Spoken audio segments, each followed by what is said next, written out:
진로와 직무탐색 6조 직무탐색 보고서 발표 시작하겠습니다. 조장과 조언은 다음과 같습니다. 첫 번째로 전기안전기술자입니다. 직무 내용은 전기설비 운영 현장 및 공사 현장을 확인하여 안전작업 수칙의 준수 여부를 확인 점검, 사업소의 관할구역을 순시하여 전기 관련 위해 발생 요인을 사전에 제거하도록 조치, 전기안전검사를 수행하는 직원 및 도공업자에 대한 교육을 실행, 작업상 전기 관련 불안전 요소가 있는 경우 시정하도록 조치 등이 있겠습니다. 직무 수행 필요 역량은 기술, 조직이해, 수리, 정보, 직업윤리 등이 있겠습니다. 다음은 사례조사입니다. 향후 5년간 전기안전기술자의 고용은 현 상태를 유지할 것으로 보입니다. 모든 전기를 사용하는 기관이나 빌딩 혹은 시설에서 전기안전은 대형 참사를 방지하고 건물의 보존을 위해 꼭 필요한 부분입니다. 전기 사용량이 증가하고 있지만 전기안전을 담당하는 사람은 더 증가하기 어려울 것으로 판단이 되며 전기안전을 담당하기 위한 업무가 사람이 직접 가서 점검하는 것도 있지만 원격 제어나 기술 발달로 인한 자동화 시스템의 도입으로 이전보다 더 많은 사람이 필요하지 않을 수 있기에 전기안전 기술자의 고용은 현 상태를 유지할 것으로 전망이 됩니다. 취업을 위한 준비 계획은 다음과 같습니다. 다음은 위험관리원입니다. 직무 내용은 위험물의 제조, 저장, 취급소에서 위험물을 안전하게 취급하고 일반 작업자를 지시 감독, 위험 설비에 대한 점검 및 재해 발생 시 응급조치 등 보안상 안전관리 업무를 수행, 위험물의 판매 또는 자동차 선박들의 주유, 난방을 목적으로 설치된 제조소, 자가발전시설용 제조소 및 이동 탱크 저장 시설만을 설치한 저장 취급소 등에서 근무합니다.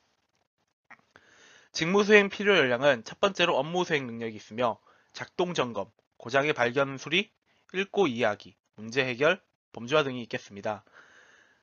다음으로는 지식이 있겠습니다. 안전과 보안, 기계, 고객 서비스, 법, 화학 등이 있겠습니다. 위험관리원의 사례조사입니다. 향후 5년간 위험관리원의 고용은 다소 증가할 것으로 전망됩니다. 경제가 발전하고 국민소득이 높아질수록 생명과 건강한 삶에 대한 관심이 증가하기 때문에 가스, 석유, 화학물질 등의 위험물은 대형 사고를 일으켜 국민의 생명과 재산을 위협이 될 수 있어 갈수록 규제가 강화가 될 것으로 보입니다. 그러나 위험 안전 대상인 제조업체가 지속적으로 감소하고 국내 생산시설의 해외 이전, 그리고 생산시설의 로봇화, 자동화 등으로 사람 중심 업무가 감소하는 등 향후 안전에 관한 수요가 감소할 수 있어 고용 감소 원인으로 작용할 수 있습니다. 또한 산업안전관리원이 위험관리원의 업무를 병행할 수 있고 여전히 기업에서는 위험물 관리를 비용으로 간주하고 있어 큰 폭의 일자리 증가는 어려울 것으로 보입니다. 취업을 위한 준비 계획은 다음과 같습니다. 재료공학기술자입니다. 직무 내용은 모든 산업 분야에서 널리 사용되고 있는 금속재를 비롯하여 비철금속 재료, 세라믹 재료, 반도체 재료, 복합 재료 등을 처리 및 제조하는 현장에서 지휘 및 감독을 하거나 이러한 과정에서 재료의 특성을 연구 및 개발하는 업무에 종사합니다. 종사하는 주요 산업 분야는 소재 개발 및 소재 생산을 위한 공정 분야로 이들은 재료의 공학을 연구를 통하여 소재의 본질을 규명 및 이해를 하고 그 소재의 특성을 극대화하여 응용합니다. 직무 수행 필요 역량은 첫 번째로 이 분야에서 연구원으로 종사하려면 석사 이상의 자격을 갖추어야 합니다. 두 번째로 연구 및 개발 업무를 하면서 충분한 경력을 쌓거나 박사학위 등의 학위를 취득하면 연구 책임자로 성장할 수 있고 독립적인 프로젝트 수행이 가능합니다. 세 번째로 신소재 분야 등에서 풍부한 지식과 경험을 가진 전문가는 정부 기관 및 산업체의 자문력으로 진출할 수 있습니다. 재료공학 기술자 사례조사입니다. 향후 10년간 재료공학 기술자의 고용은 현 상태를 유지할 것으로 전망됩니다. 재료공학 기술자의 고용에 영향을 미칠 것으로 추정되는 소재, 부품 산업 관련 3대 업종 산업체 수를 살펴보면 매년 미미한 수준에서 증가하는 것을 확인할 수 있으며 이러한 전방적인 증가세를 고려할 때 향후 10년간 고용 현황은 현 상태를 유지하는 차원에서 소폭 증가할 것으로 판단됩니다. 취업을 위한 준비 계획은 다음과 같습니다. 또 다른 재료공학 기술자에 대해 설명드리겠습니다. 직무 내용은 금속재료공학 기술자는 금속 재련 및 비철금속 재련, 금속 재료 및 비철금속 재료 개발, 금속 및 비철금속 가공의 세 분야로 구분할 수 있으며 비금속 재료공학 기술자는 주로 석열공정, 용액공정, 정밀 정형공정, 후막 공정 및 반망 공정을 통해 유전재료, 앞전재료 및 소성형 재료 등을 개발, 가공합니다. 고분자 재료 공학 기술자는 반도체 및 디스플레이와 같은 전자산업용 고분자 소재 산업의 발달로 광전 기능 소재, 고분자 나노 복합재, 의료용 고분자 소재 및 친환경 고분자 소재의 개발 및 생산을 담당하고 있습니다. 직무 수행 필요 역량은 기술, 수리, 조직이해, 정보, 문제 해결 등이 있겠습니다. 다음은 사례조사입니다. 향후 5년간 재료공학 기술자의 고용은 현 상태를 유지할 것으로 전망됩니다.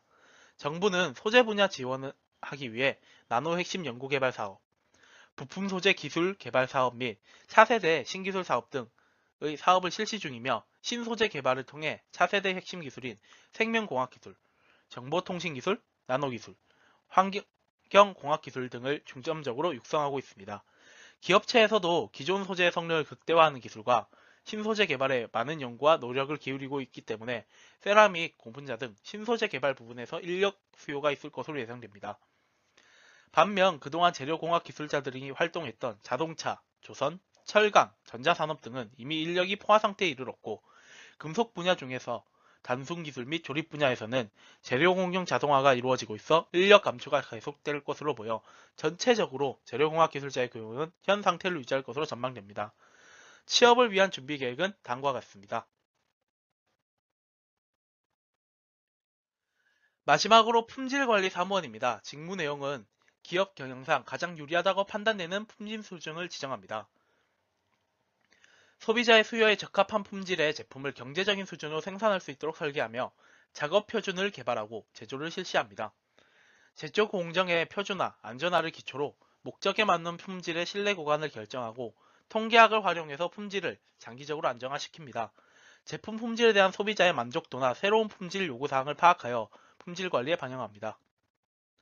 직무 수행 필요 역량은 품질 또는 성과를 평가하기 위한 관리 분석 능력, 소프트웨어나 인터넷을 활용하거나 프로그램 작성 능력, 회사에서 쓰이는 기술에 대한 전방적인 숙지를 하고 있어야 하며 새로운 방법을 고안하고 기존의 방법을 개선하기 위한 기술 분석 능력이 필요합니다. 품질관리사무원 사례조사입니다. 향후 5년간 품질관리사무원의 고용은 현 상태를 유지할 전망입니다. 세계화에 따른 기업 간 경제 심화로 고객의 요구를 만족시킬 수 있는 고품질, 무결점의 제품 생산이 중요한 과제가 되었습니다. 이에 따라 국제 품질 규격에 부합하는 제품을 생산하고 제품의 품질을 강화하기 위한 기업의 노력이 다각도로 이루어지고 있습니다. 따라서 제품의 기획 및 생산 단계에서는 불량품을 최소화하고 고객의 요구에 맞는 품질 수준을 유지하기 위해 생산 및 판매 전 과정을 포괄적으로 이해하고 관리하는 품질관리사무원의 역할이 커지고 있습니다. 그러나 품질관리사무원은 제조업에 종사하는 비중이 높은 편이라서 이들이 속한 제조업의 성장 여부에 따라 고용 전망이 달라지는 경향이 있습니다. 따라서 성장이 기대되는 전자부품, 영상, 음향 및 통신장비 제조업, 의료, 정밀, 공학기기 제조업 등에 종사하는 품질관리사무원의 일자리는 창출이 가능한 반면 선유제품 제조업, 화학물 및 화학제품 제조업 분야의 일자리는 창출 규모는 그리 크지 않을 전망입니다. 취업을 위한 준비 계획은 다음과 같습니다.